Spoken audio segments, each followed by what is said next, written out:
We're on top of the world. Assalamualaikum warahmatullahi wabarakatuh. Selamat pagi anak-anak. Bagaimana kabarnya anak-anak hari ini? Semoga anak-anak selalu diberikan kesehatan serta selalu patuhi protokol kesehatan ya.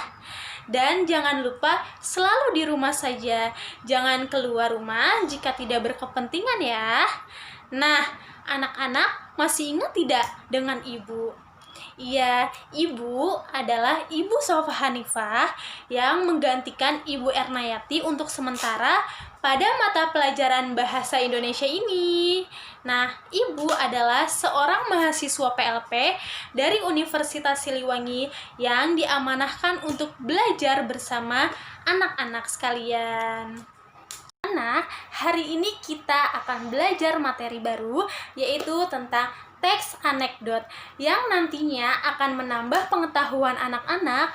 Baik, persiapkan diri anak-anak untuk menyimak materi yang akan Ibu sampaikan ya. Nah, sebelumnya anak-anak sudah ada yang mengetahui ataupun mendengar belum mengenai teks anekdot? Nah, di sini Ibu akan menjelaskan mengenai apa itu pengertian dari teks anekdot, apa ciri-ciri dari teks anekdot, lalu bagaimana struktur teks anekdot, dan apa saja unsur dari teks anekdot. Baik, langsung saja ya ke materinya. Silahkan anak-anak simak materinya. Nah, berikut ada pengertian dari teks anekdot.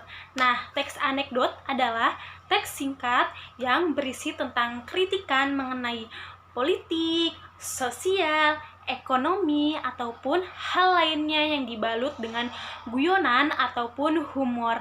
Nah, teks anekdot sering dijumpai dalam bentuk percakapan ataupun dialog, ataupun gambar cerita.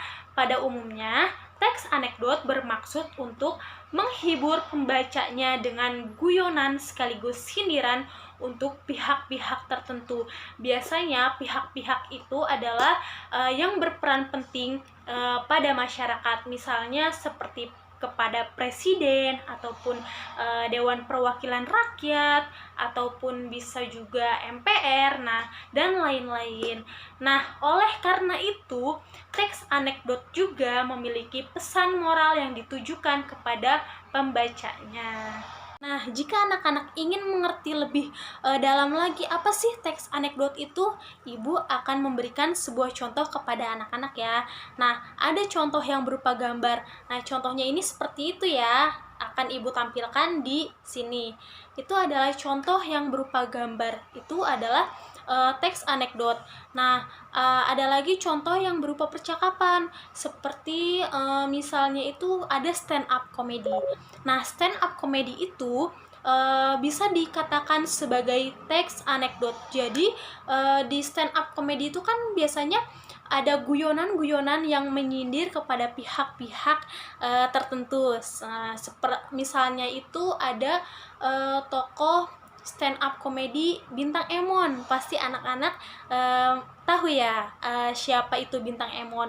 Nah, Bintang Emon itu adalah orang yang selalu menyindir pihak-pihak tertentu dengan candaan ataupun guyonan. Nah, akan Ibu tampilkan foto Bintang Emon seperti ini. Nanti anak-anak bisa melihat secara langsung di sosial medianya Bintang Emon seperti apa sih anekdot yang Bintang Emon sampaikan, seperti itu. Nah, berikut ada ciri-ciri dari teks anekdot. Yang ke-1 berupa teks yang mendekati perumpamaan. Nah, maksudnya itu adalah mendekati bentuk sebuah dongeng, layaknya karangan cerita berdasarkan imajinasi dan ditambah dengan segala hal yang bersifat nyata.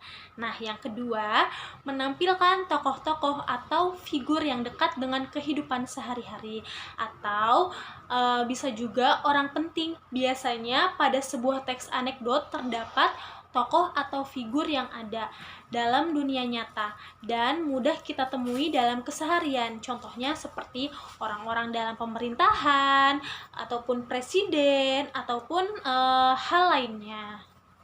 Nah, ciri yang ketiga ini memiliki sifat humoris, lucu, menggelitik, dan berbau lelucon tapi menyindir. Seperti yang sudah disebutkan sebelumnya, tentu yang berupa anekdot memang dibuat untuk memberi kritik dengan cara yang berbeda, semacam guyonan yang sengaja dibuat dengan tujuan tertentu seperti menyindir. Biasanya, menyindir di sini berkaitan dengan isu sosial dalam negeri yang sudah menjadi rahasia umum. Nah, ciri yang terakhir, terselip kritikan ataupun tujuan. Nah, jadi pembuatnya itu akan menyelipkan kritik dengan cara yang lebih lucu dan mampu diterima oleh masyarakat. Nah, anak-anak, selanjutnya ada unsur teks anekdot.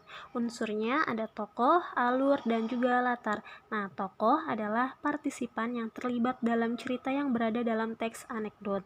Nah, sedangkan alur adalah jalan ceritanya. Jalan cerita berupa rangkaian peristiwa yang benar-benar terjadi ataupun sudah mendapat polesan maupun tambahan-tambahan dari pembuat anekdot itu sendiri. Nah, yang ketiga ada latar. Latar berupa waktu, tempat, ataupun suasana dalam anekdot diharapkan bersifat faktual, artinya benar-benar ada di dalam kehidupan yang sesungguhnya. Nah, berikutnya ada struktur teks anekdot. Yang kesatu ada aksi, yaitu pendahuluan yang menceritakan atau mengungkapkan latar belakang dan gambaran umum mengenai isi suatu teks. Lalu ada orientasi, yaitu bagian cerita yang mengarah pada terjadinya suatu krisis, konflik, atau peristiwa utama. Bagian inilah adalah penyebab timbulnya krisis atau komplikasi pada bagian selanjutnya. Selanjut, ada krisis atau komplikasi, yaitu bagian utama dari inti peristiwa suatu anekdot. Nah, selanjutnya ada reaksi. Reaksi adalah tanggapan atau respon atas krisis yang dinyatakan sebelumnya. Reaksi dapat berupa sesederhana tertawa, sikap mencela atau menyindir, atau mengiyakannya sebagai bentuk ironi. Nah, terakhir ada koda. Koda merupakan kesimpulan dan pertanda berakhirnya cerita. Nah, anak-anak, ini Ibu akan memberikan sebuah contoh teks anekdot. Nanti anak-anak simak ya, anak-anak baca, lalu nanti anak-anak jelaskan makna dari teks anekdot tersebut. Seperti itu. Jadi, makna apa sih yang terkandung dalam contoh teks anekdot tersebut? Nanti kalian jelaskan, kalian uraikan makna yang terkandung dalam contoh teks anekdot tersebut. Nah, anak-anak, ini ada tugas individu yang harus kalian kerjakan ya. Silakan simak tugasnya. Nah, anak-anak, yang tadi adalah berupa penjelasan dari materi teks anekdot. Semoga anak-anak paham ya apa yang sudah Ibu jelaskan. Nah, jika dari anak-anak ada yang belum dipahami ataupun ada yang ingin ditanyakan, silahkan anak-anak bisa tanyakan di kolom komentar di e-learning ini ya. Jadi, nanti anak-anak boleh tanyakan kepada Ibu apa yang belum paham, seperti itu.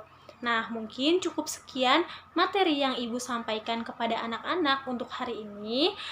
Kita akan bertemu lagi di minggu depan. Nah, anak-anak selalu jaga kesehatan ya, dan selalu patuhi protokol kesehatan. Ingat, tetap di rumah saja, jangan kemana-mana jika tidak ada yang berkepentingan. Terima kasih. Wassalamualaikum warahmatullahi wabarakatuh.